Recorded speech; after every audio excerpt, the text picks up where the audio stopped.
Ndugu mgeni rasmi, chuo chetu cha Volcano kimeendelea kutekeleza majukumu yake kwa kuzingatia mpango mkakati ambao ulikuwa umejikita katika maeneo yafuatayo. Kwanza, kuongeza udahili wa wanafunzi, kuboresha taaluma, kuboresha mazingira ya kufundishia na kuandaa vijana sawasawa na mahitaji ya soko.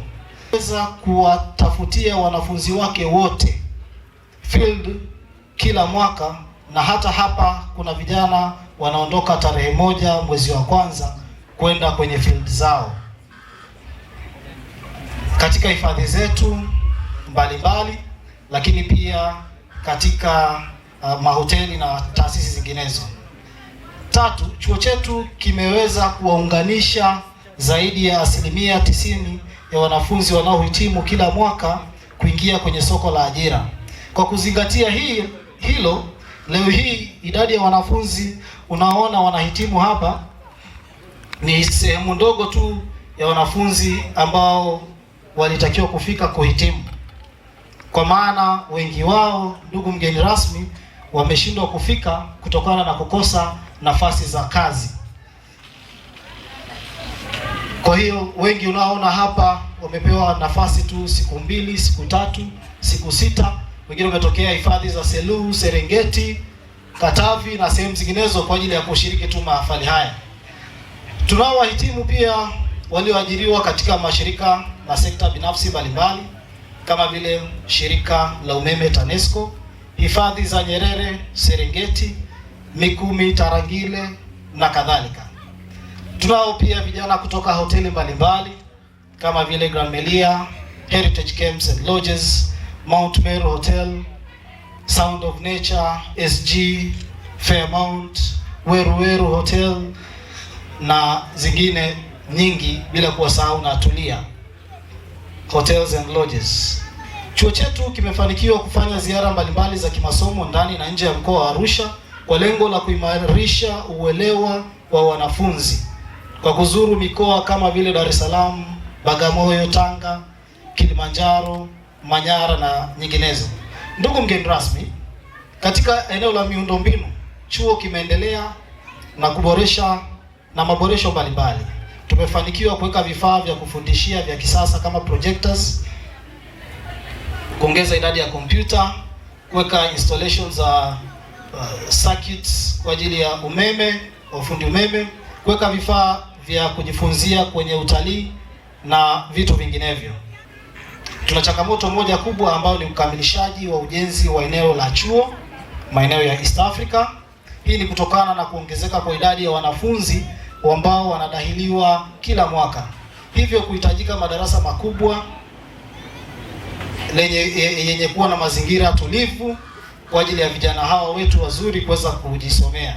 Hivyo mpaka sasa tupo katika ujenzi wa madarasa yamefika 3 na ofisi 2, na lengo letu lilikuwa ni kupata kiasi cha shilingi milioni 50, na mpaka sasa hivi tumeweza kufanikiwa kuwa na shilingi milioni 25 tu.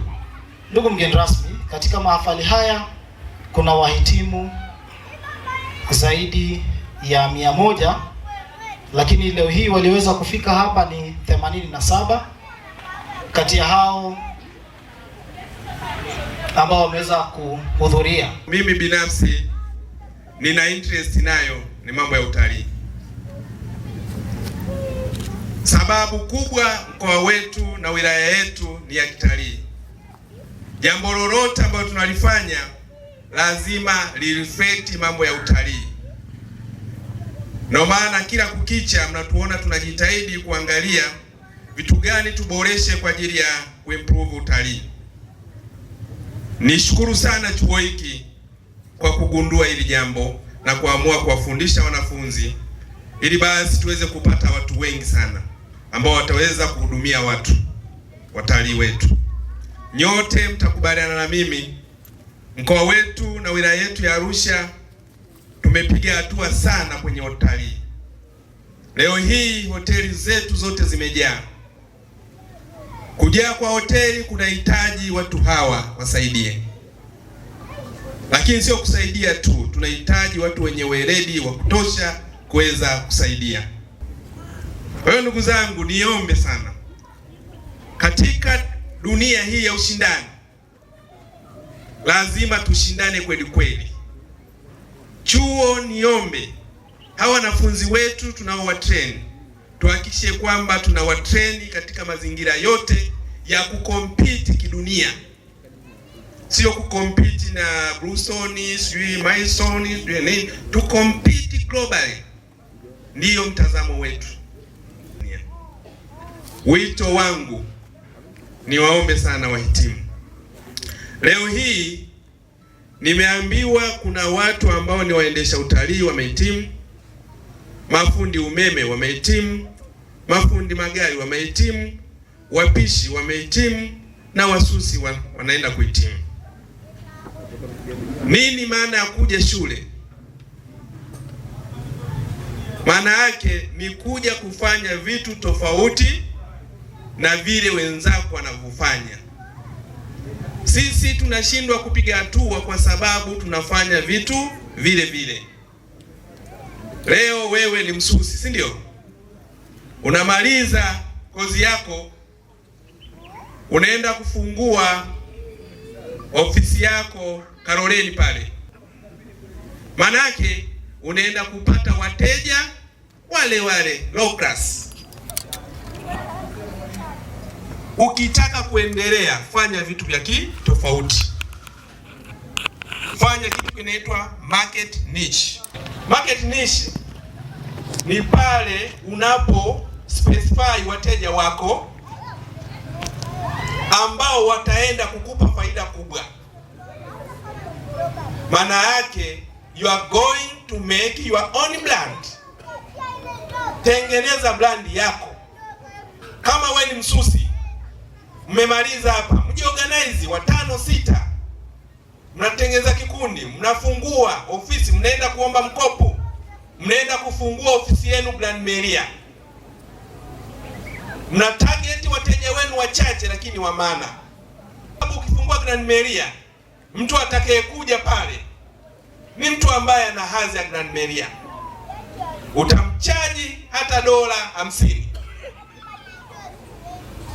Lakini katika soko hili la utalii tunao wazungu wengi sana, watalii wengi sana. Wanatoka wanaenda mbugani, wanakuja wanakuta tumechafuka, si ndio? Wanatoka kule wakuta wamechafuka. Wanataka watengeneze nywele zao, warudi zao Ulaya wakiwa wasafi. Je, kuna saluni ambayo wanaweza kupata mahitaji yao hayo? Is you to discover that market. Lakini mkikaa mnafanya vitu vile vile, you will never excel.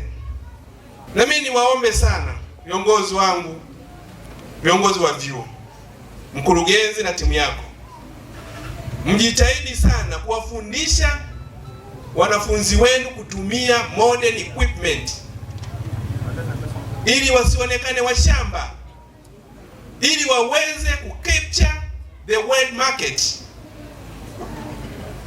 Yaani mkipata vile vifaa ambavyo ni vya kimataifa, mtu huyu anaweza katoka hapa akaenda Dubai, akaenda Uingereza, akaenda wapi. Tumeanza kuona mabadiliko, lakini bado ni kwa watu wachache sana. Kwa hiyo tunahitaji kuhakikisha kwamba tunawatengenezea mazingira mazuri ya kujifunzia wanafunzi wetu, ili basi waweze kujifunza vizuri na waweze kukompiti kwenye masoko ya kimataifa. Leo hii tulikuwa tunasherehekea mahafali ya vijana wetu ambao wamehitimu katika fani mbalimbali, ikiwemo utalii, mapishi, ufundi umeme, ufundi magari, ambapo kama ilivyo desturi yetu zaidi ya 90% ya hawa vijana wanatokea kwenye soko la ajira, kwa maana wametoka kazini. Lakini kama ilivyo desturi yetu, tunaunga juhudi za serikali yetu ya awamu ya 6, kazi iendelee. Kwa tuko hapa kuhakikisha tunazalisha vijana ambao wanaenda kuendeleza kazi ya kujenga nchi yetu ya Tanzania. Kwetu sisi chuo cha Volcano tunazingatia kutengeneza vijana ambao ni wa kimataifa. Kama alivyokuwa anasema mkuu wa wilaya, tunazo lugha mbalimbali za kigeni. Watoto au vijana hapa tunawafunza lugha ya Kispanyola, Kijerumani, Kiingereza kwa ajili ya kwenda kupambana huko nje na soko la ajira. Lakini zaidi tunafundisha vijana ambao wanakuwa na skills au ujuzi kwa undani zaidi, ambapo wanaweza akatumia kompyuta, Sasa hivi dunia imehamia kiganjani na tehama kwa ujumla. Vijana wetu katika soko la utalii ni kuhakikishie tumewaandaa vizuri. Kama nilivyosema, tuna vijana ambao wameajiriwa katika hifadhi mbalimbali, lakini ni vijana ambao wanatoka wakiwa na ujuzi au knowledge kubwa sana ya viumbe, ya jiolojia, ya masuala ya ndege, wadudu na kila kitu. Kwa hiyo tunaandaa vijana ambao kweli wako vizuri. Mpaka sasa ukilinganisha mwaka juzi nilipokuja chuoni, nilikuwa sijui kitu chochote kuhusiana na mapishi na sekta ya hoteli.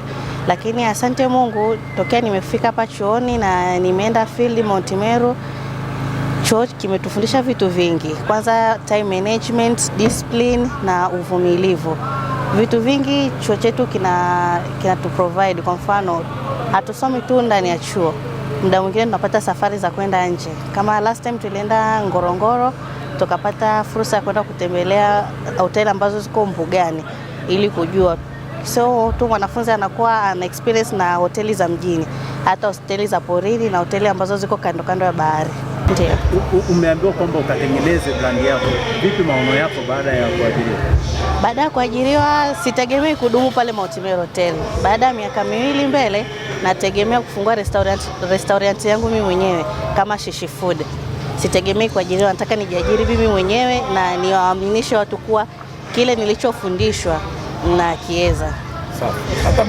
Baada ya kuajiriwa sitegemei kudumu pale Mount Meru Hotel. Baada ya miaka 2 mbele nategemea kufungua restaurant yangu mimi mwenyewe kama Shishi Food. Sitegemei kuajiriwa, nataka nijiajiri mimi mwenyewe na niwaaminishe watu kuwa kile nilichofundishwa na kiweza. Kwa hiyo nilisoma guide, nimehitimu, na baada ya kuhitimu guide nimekwenda field, nimemaliza field.